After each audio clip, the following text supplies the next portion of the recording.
A continuación, Felipe Villar, jefe asociado de Neumología del Hospital Universitario Fundación Jiménez Díaz, coordinará la siguiente mesa sobre el programa INCIEPID, relacionado con el cáncer de pulmón y la apnea del sueño. Buenas tardes a todos. Dar las gracias otra vez a Redacción Médica, Neumomadrid y Oximesa por estas magníficas jornadas interhospitalarias. Hemos tenido una maravillosa mesa previa en la que hemos repasado los principales conceptos del screening en la población y sobre todo en una patología tan prevalente como es la POC. Ahora vamos a recordar esta asociación o vamos a ver qué descubrimos entre el cáncer de pulmón y dos enfermedades como son la enfermedad pulmonar intersticial difusa y la apnea del sueño. Para ello contamos a dos magníficas ponentes. Por un lado, primero tenemos a la doctora Elena Cabezas. Elena, bienvenida. Adjunta del Servicio de Neumología de la Fundación Jiménez Díaz y experta en enfermedad pulmonar intersticial difusa, tanto en el aspecto de la consulta como en el de la hospitalización. Ella nos va a hablar de la asociación entre el cáncer de pulmón y las EPID y sobre todo a través del programa INCIEPID. Y por otro lado, tenemos en este caso a la doctora Fernanda Troncoso, que es la jefa de la unidad multidisciplinar de sueño de nuestro hospital, experta de referencia nacional en la patología como es la apnea del sueño, y que nos va a hablar de esa asociación entre el cáncer de pulmón y la apnea del sueño. Empezamos, doctora Cabezas.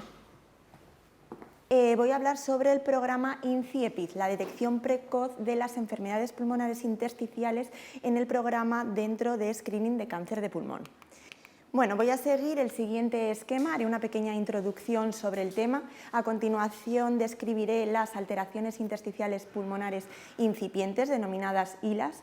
Luego, posteriormente, las líneas de investigación que estamos realizando en la Fundación Jiménez Díaz y finalmente unas conclusiones.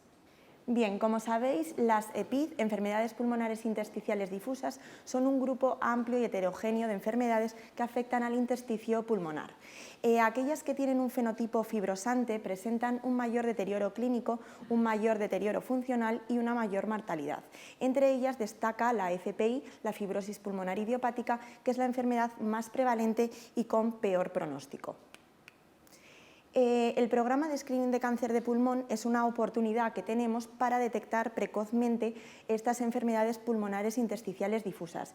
Por eso nace el programa denominado INCIEPID, sobre todo con el objetivo de detectar fenotipos fibrosantes como la FPI para comenzar un tratamiento precoz en estadios precoces y así frenar la progresión de la enfermedad y aumentar la supervivencia de estos pacientes.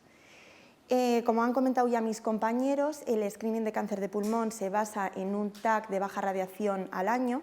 Entonces, en este TAC de baja radiación podemos observar hallazgos radiológicos que se denominan alteraciones intersticiales pulmonares, denominadas ILAS, que son hallazgos radiológicos posiblemente relacionados con EPID incipiente. Entonces, la mayoría de los pacientes que presentan ILAS, los pacientes están asintomáticos. Como vemos en la imagen de la izquierda, pues es un gran porcentaje de pacientes. Ya cuando presentan síntomas, ya está establecida una EPID con características más fibrosantes. En el círculo amarillo, cuando todavía están los pacientes asintomáticos, ese es el objetivo, sobre todo, detectar estos pacientes que todavía están asintomáticos, pero que empiezan a tener características fibróticas. Bueno, como he dicho, son hallazgos radiológicos aislados con una extensión superior al 5% y se pueden observar diferentes hallazgos radiológicos en el TAC de tórax. Por ejemplo, en la imagen radiológica de la izquierda del TAC de tórax podemos observar pequeña reticulación en el lóbulo medio.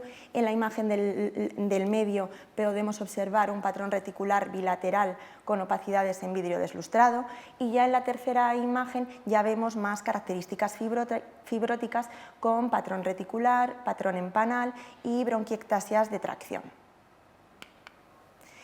Las ILAS, las alteraciones intersticiales pulmonares, se asocian tanto con el enfisema pulmonar como con el cáncer de pulmón. y todas ellas tienen el factor de riesgo el tabaco, es decir, que el tabaco aumenta tanto el riesgo de cáncer de pulmón como enfisema pulmonar, como la aparición de alteraciones intersticiales pulmonares, y también es un gran factor de riesgo en la fibrosis pulmonar idiopática. Y en el programa de screening de cáncer de pulmón pues tenemos una población en el que este factor de riesgo está presente pues en todos los casos. Ahora voy a hacer un breve resumen de algunos estudios sobre este tema hasta la actualidad. Destacar este estudio publicado en el CHES en el 2019, en el que estudian la relación de alteraciones intersticiales incipientes en el TAC de tórax con el riesgo de cáncer de pulmón. En el estudio en el National Lung Screening Trial. La prevalencia de ILAS en esta población, que incluyeron 25.000 pacientes, era de un 20,2%. Los pacientes con ILAS presentan mayor incidencia de cáncer de pulmón y concluyeron que las ILAS asintomáticas son un factor de riesgo independiente para cáncer de pulmón. Bueno, en este estudio que describen cómo son las ILAS, lo he puesto porque se ve cómo hay una progresión radiológica con el seguimiento de 2 años. En la imagen de la izquierda se ve un poco de patrón reticular con opacidades en vidrio deslustrado, y ya vemos a los 2 años una progresión de estas ILAS con cambios fibróticos, con bronquiectasias de tracción. Y este es un pequeño esquema de varios estudios que hay hasta la actualidad. Ya en el 2013, un estudio japonés de un programa de screening de cáncer de pulmón estudió la prevalencia de ILAS. Y se hizo un seguimiento a los 4 años y se vio que el 46% presentaban una progresión radiológica. Otro estudio italiano denominado MIL también vieron progresión radiológica en el 25% de los casos a los 3 años. En el estudio Framingham Heart Study también observaron a los 6 años una progresión radiológica del 43%. Este es el único estudio que han estudiado la progresión funcional en estos pacientes, y se vio que las ILAS estaban relacionadas con una caída de 2 veces de la capacidad vital forzada cuando había progresión radiológica, pero no estudiaron el test de difusión. Y luego ya en el NLST también observaron una progresión radiológica del 20% en los 2 años, y destacar que todos los estudios relacionan las ILAS con una mayor mortalidad de pacientes. Ahora vamos a hablar sobre las líneas de investigación que tenemos en la Fundación Jiménez Díaz.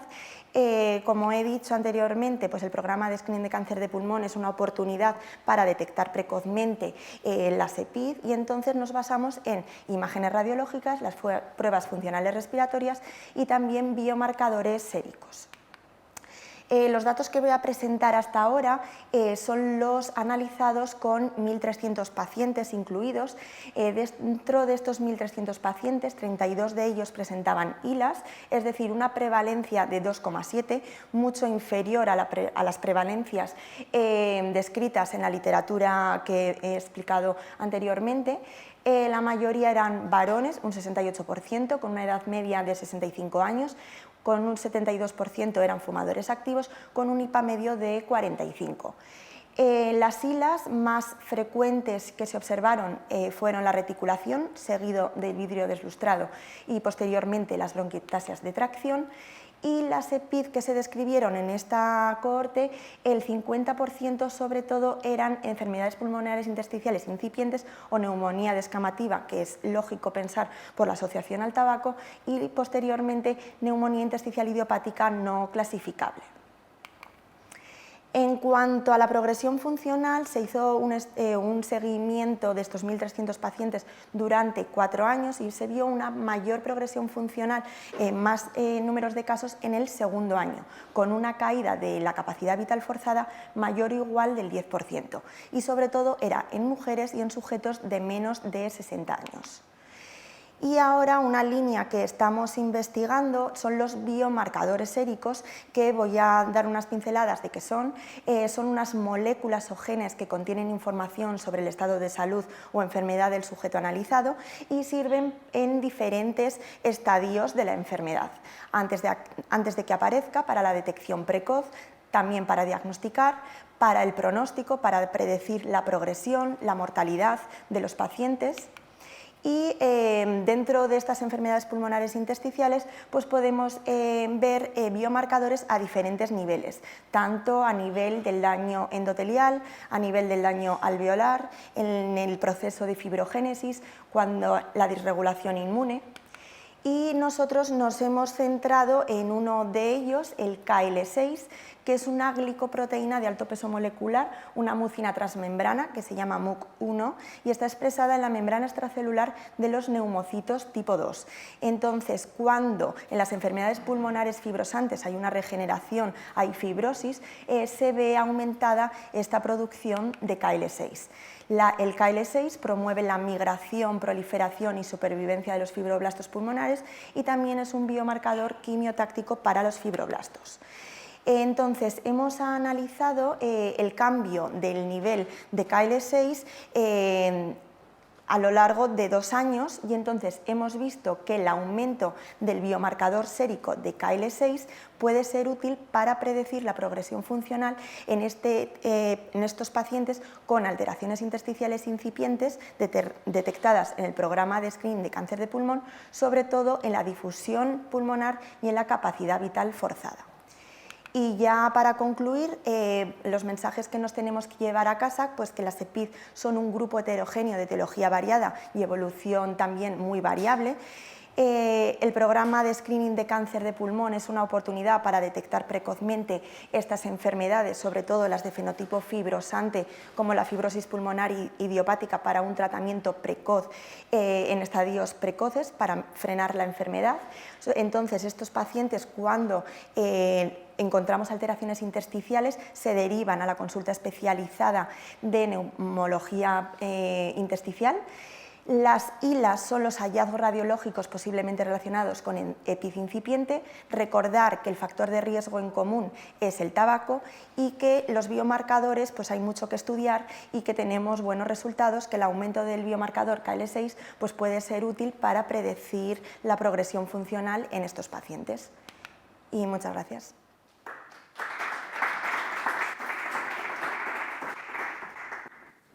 Muchas gracias. Buenas tardes. Bueno, muchísimas gracias, Felipe, por tu presentación y muchas gracias a los organizadores de esta sesión. Y yo os voy a contar, quizá os llame la atención, pero una enfermedad que es muy prevalente también y qué relación habrá entre la apnea del sueño y el cáncer de pulmón, ¿no? Para ponernos un poco en escenario, la apnea obstructiva del sueño es una enfermedad crónica muy prevalente actualmente debido principalmente por la epidemia de la obesidad y por el envejecimiento poblacional y se asocia ya de forma conocida a una mayor mortalidad y morbilidad cardiovascular, metabólica y neurocognitiva. Pero desde hace más o menos 10 años que se ha planteado una hipótesis bastante atractiva y en que se han realizado números mucho más elevados de estudios tanto epidemiológicos, experimentales y clínicos que han sugerido que la apnea obstructiva del sueño también puede aumentar el riesgo de cáncer, afectar negativamente la progresión y los resultados pronósticos de este. Y el trasfondo biológico es que se ha relacionado, vinculado lo que es la hipoxia con el cáncer. En numerosos estudios experimentales basados en modelos celulares y animales, se ha demostrado que la hipoxia intermitente y la fragmentación del sueño, que son características de la apnea obstructiva del sueño, pueden inducir al cáncer. Como veis aquí en la imagen, los eventos obstructivos de la vía superior, que son intermitentes, van a generar una hipoxia intermitente que genera a la vez arousabilidad o despertares durante la noche que fraccionan el sueño. Y la hipoxia intermitente, tanto como la fragmentación del sueño, producen unos productos biológicos ya que se han estudiado y son relevantes en la modulación del cáncer, tanto en la carcinogénesis, en la proliferación celular, en la angiogénesis, crecimiento tumoral y metástasis. Dentro de los parámetros más relevantes en la polisomnografía, aparte de la hipoxia intermitente, es el valor del tiempo que estamos bajo 90, que se ha relacionado como el factor de riesgo más importante relacionado con estas enfermedades. no es solo también la afectación o la aparición del cáncer en la apnea obstructiva del sueño mediado por la hipoxia intermitente y el fraccionamiento del sueño, sino que también se ha visto que hay una alteración de la respuesta inmunológica.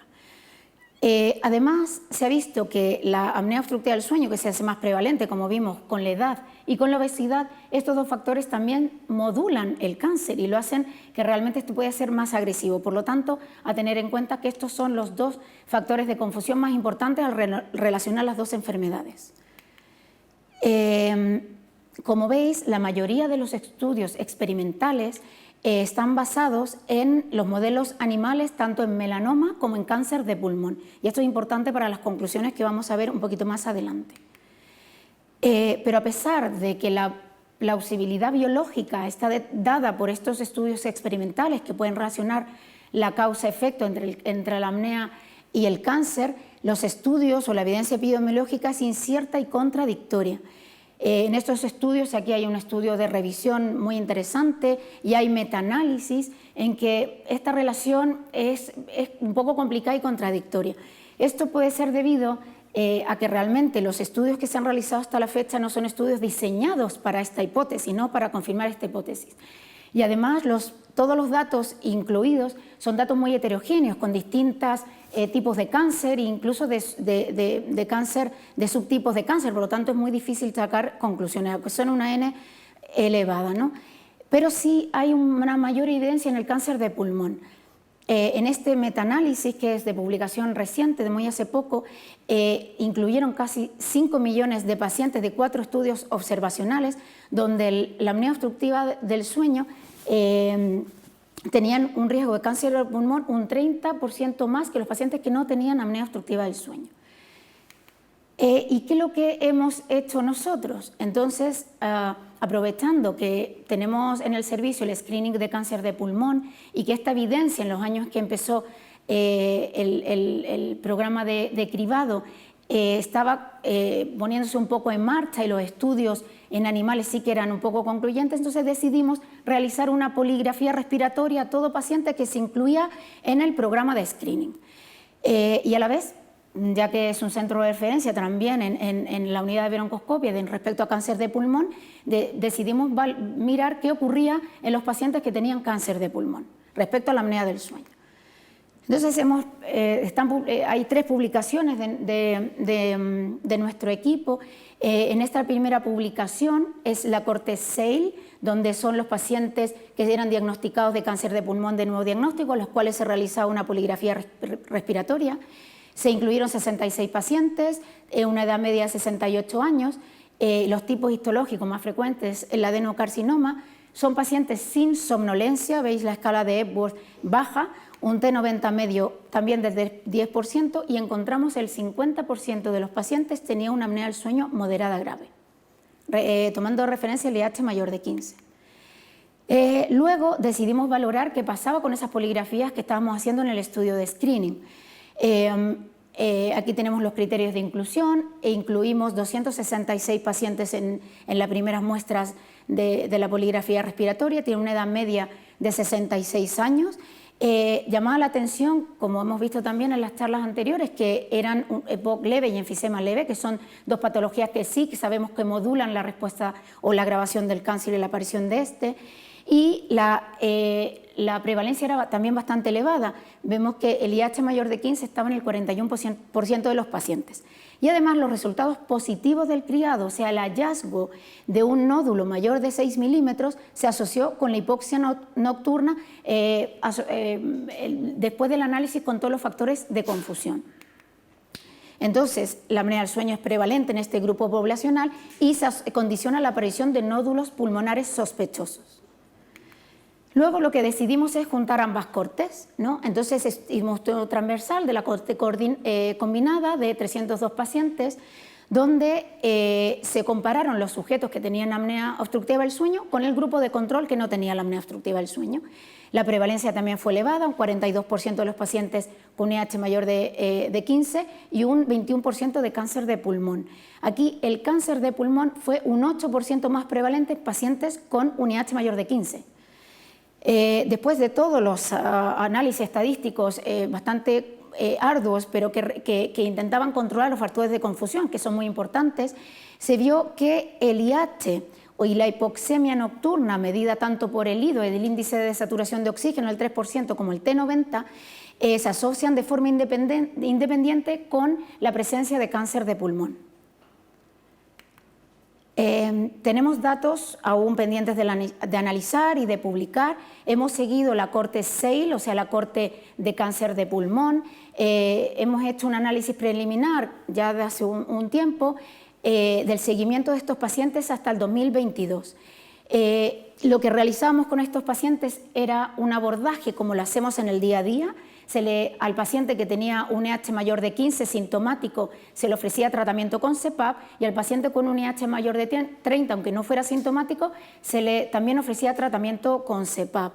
De este grupo de pacientes que salían positivos, que era el 50%, aceptó el tratamiento con la CEPAP, o sea, la mitad de ellos. Por lo tanto, teníamos un grupo de seguimiento de apnea del sueño con y sin CEPAP, y con un cumplimiento de 5 horas.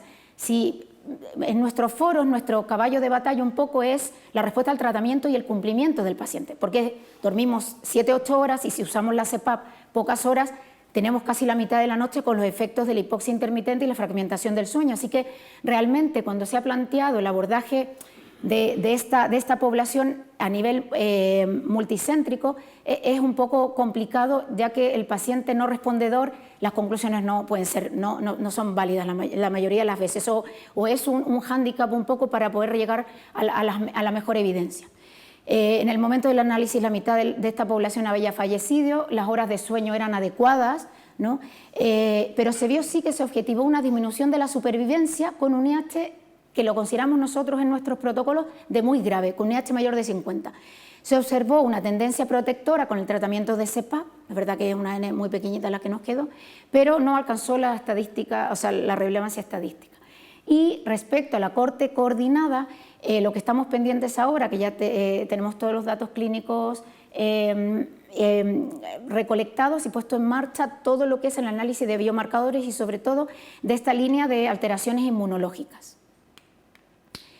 Entonces, para concluir, los mensajes que debemos saber: la apnea del sueño es una enfermedad muy prevalente y más todavía en este grupo de pacientes con cáncer de pulmón, y hemos demostrado que condiciona la aparición de nódulos sospechosos en la TAC. Y la detección precoz de la apnea del sueño en este grupo de pacientes asintomáticos, ¿no? Y su tratamiento podría contribuir a la mejoría de la mortalidad y el pronóstico un poco a largo plazo. Muchísimas gracias.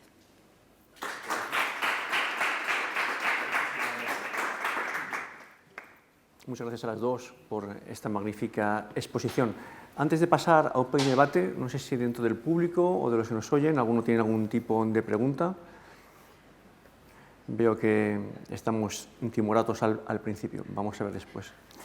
Bueno, tenemos una cuestión muy importante en este caso con el screening de pulmón, es decir, en la mesa anterior hemos visto que la utilidad no solamente es para diagnosticar un cáncer de pulmón de manera precoz, sino que podemos de manera incierta o no intentar abordar el infradiagnóstico de una patología como la EPOC, es decir, vale también como screening para diagnosticar la EPOC. En el caso de la enfermedad pulmonar intersticial difusa puede ser una herramienta tremenda, porque generalmente cuando nos llega un paciente a las consultas ya con una PID suele estar avanzada, suele ser sintomático y una capacidad funcional disminuida. Empezar a detectar estas enfermedades ya de una manera muy incipiente en un programa de cáncer de pulmón puede ser una herramienta muy buena para el diagnóstico y para el tratamiento de esta enfermedad, ¿no? Doctora Cabezas, ¿está de acuerdo?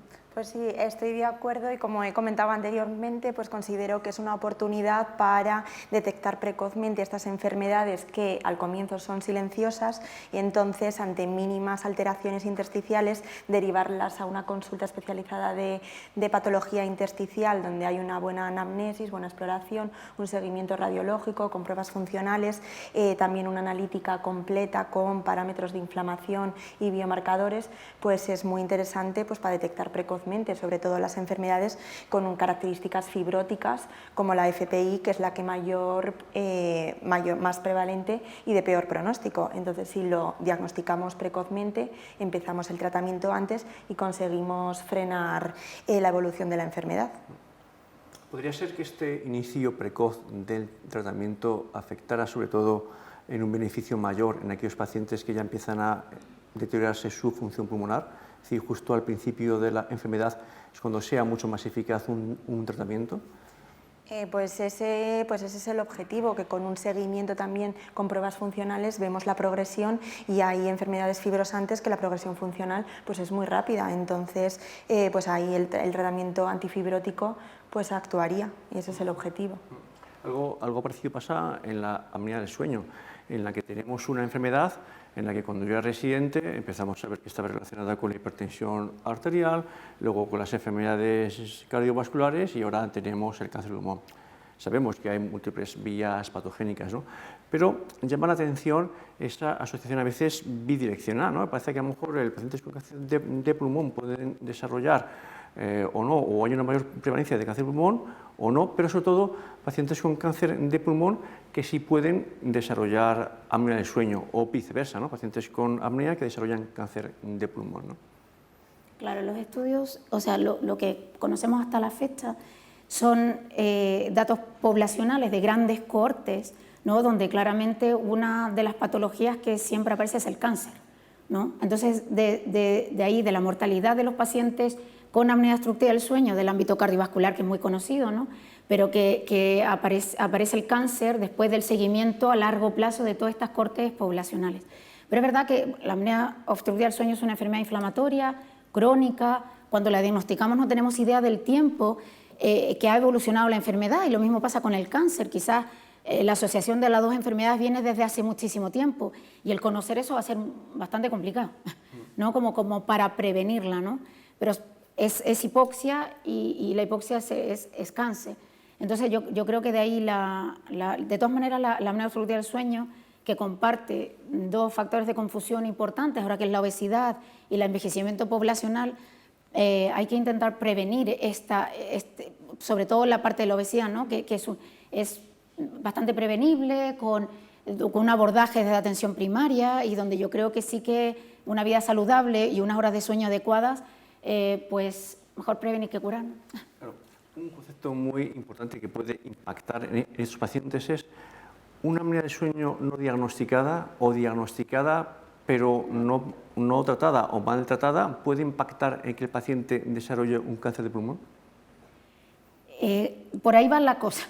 O sea, la idea de todo esto, que todavía que tenemos, tenemos datos pendientes de analizar, sobre todo en la corte de screening, que sería como esa prevención precoz, ¿no? O sea, la idea es que el paciente no tenga ningún factor de riesgo, o sea, que llegue a desarrollar el cáncer, o detectarlo de forma muy precoz. Pero si realmente podemos saber que la hipoxia intermitente o la fragmentación del sueño lo va a llevar, hay que intentar que esto no ocurra. Hasta ahora los tratamientos de la apnea obstructiva del sueño han pasado por una CEPAP, que es de difícil aceptación, que es complicado usar un aparato para dormir por la noche, pero en eso están las líneas de investigación también de la apnea obstructiva del sueño, actualmente hay otras alternativas de tratamiento, y la idea es que se desarrollen más, ¿no? Incluso hasta fármacos. Entonces, que quizás el abordaje de la enfermedad va a ser un poco más fácil en ese sentido, y ayudaremos, ¿no? o será prevención de las enfermedades que puedan ser derivadas de la apnea. Porque, yendo más allá, ¿puede ser la apnea del sueño un factor de riesgo para desarrollar cáncer y que tenga que estar como uno de los principales digamos, elementos de inclusión o factores de inclusión en un programa de screening, el tener apnea del sueño como es el enfisema? Es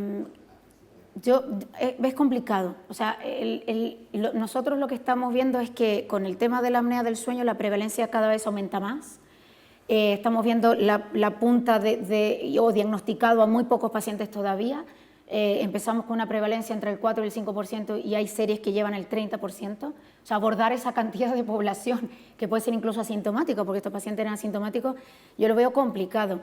Pero llegaremos al marcador biológico o a la detección de algún otro parámetro que nos permita saber si a ese paciente realmente hay que hacerle una poligrafía y hay que intervenir. Claro, al hilo de esos biomarcadores o marcadores biológicos en los que todos estamos obsesionados, es decir, intentar identificar ese marcador más sensible, más específico, que nos permita diagnosticar de una manera más sencilla la enfermedad. Tenemos el caso del KL6, un marcador que nos puede predecir esa aparición de esa enfermedad o cómo va a ser su pronóstico. ¿Tenemos alguno más? Es decir, ¿las vías de investigación van hacia más marcadores a lo mejor más sencillos o más rutinarios de medir en el día a día? Pues a los pacientes que detectamos alteraciones intersticiales incipientes en este programa de screening de cáncer de pulmón, se les hace una analítica completa con parámetros de inflamación, aparte del KL6, y entonces bueno, los resultados que tenemos hasta el momento pues no son estadísticamente significativos porque la N es pequeña y hay que ampliarlo con más pacientes, pero sí que se ha visto una posible relación entre el valor del LDH y la ferritina con una mayor progresión en este tipo de pacientes, sobre todo en la capacidad vital forzada y en el FEV sub 1. Exacto.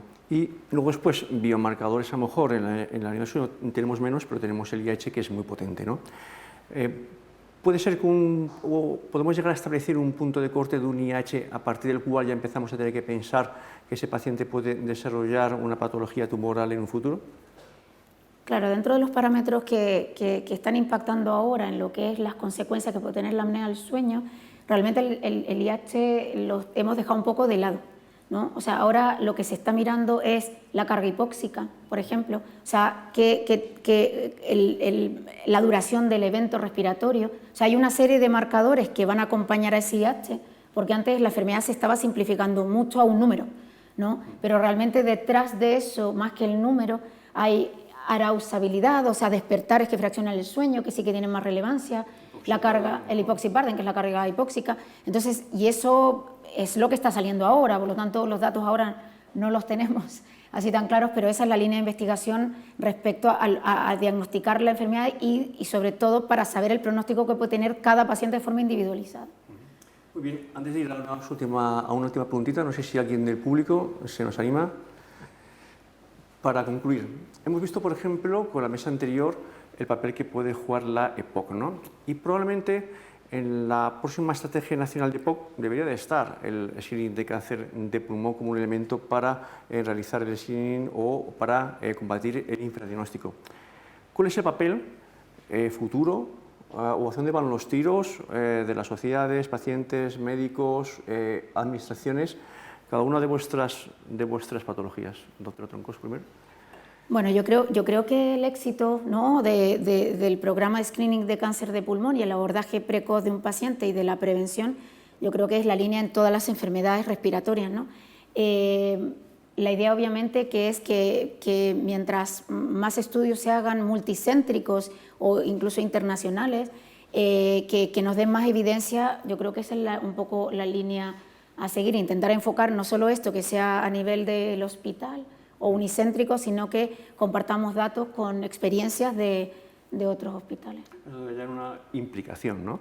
Quizás deberíamos animar al resto de los servicios a que implanten un programa de screening, ¿no?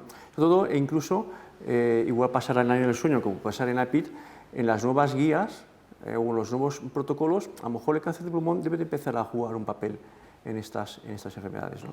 Pues sí, sería muy interesante si todos los centros harían programa de screening de cáncer de pulmón a nivel general, pues en el tema que me ha tocado en las enfermedades intersticiales, pues aprovechar esa oportunidad también para ver estas alteraciones incipientes, pues sería muy interesante. Muy bien, no sé si un último intento por si alguien tiene alguna pregunta.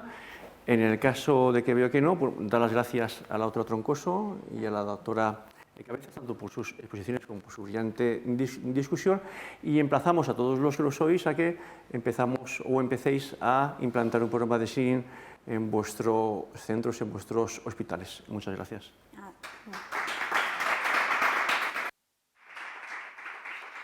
Damos entonces por concluida esta jornada interhospitalaria de neumología dedicada al servicio de la Fundación Jiménez Díaz con el auspicio de la Fundación Neumomadrid y con la colaboración de Oximesa Nippon Gases. Agradecemos a todos los participantes haber compartido su conocimiento y su experiencia y también a todos los seguidores que nos han escuchado a través de Zoom su atención. Así despedimos el encuentro. Muchas gracias.